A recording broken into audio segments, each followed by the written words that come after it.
I do have a lot of concerns with this deal. There are, at least from what this article is sharing, there's a lot of information that I don't have.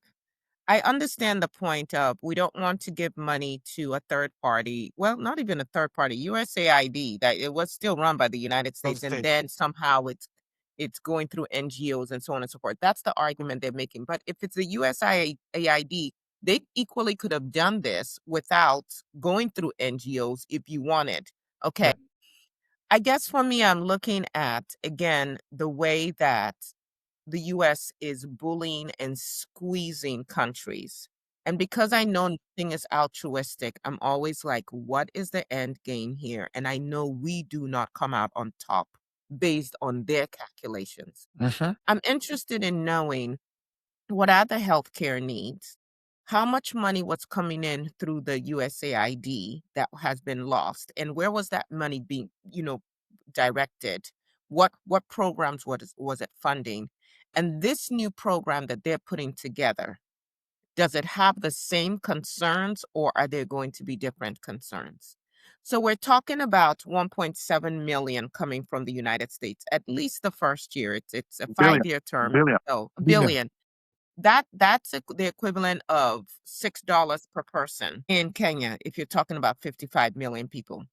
There are real life concerns, as you were mentioning, comrade.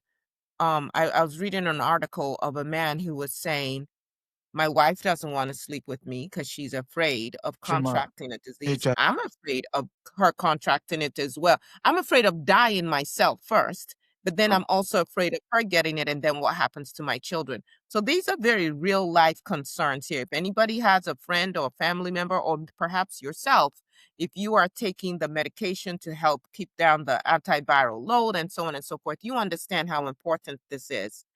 I just don't ever trust Rubio and Trump to be making any decisions The that are really package. gonna benefit us. I'm also concerned with Ruto and how he's moving. Ruto came here and with the UN General Assembly, he made such an impassioned speech about sovereignty and Africans and the role we should play and how we should be respected and all of that. But then he takes his troops to Haiti. He now is the first one that they roll out this deal with that they intend to roll out all with multiple other countries. But again, the whole thing is if you're going to get any of this, you have to be our strategic partner. You have to do what we say to do. And so there are further implications beyond even just how significant is this money? Yes, it's better than none. But you pretty much gave 40 million to what country?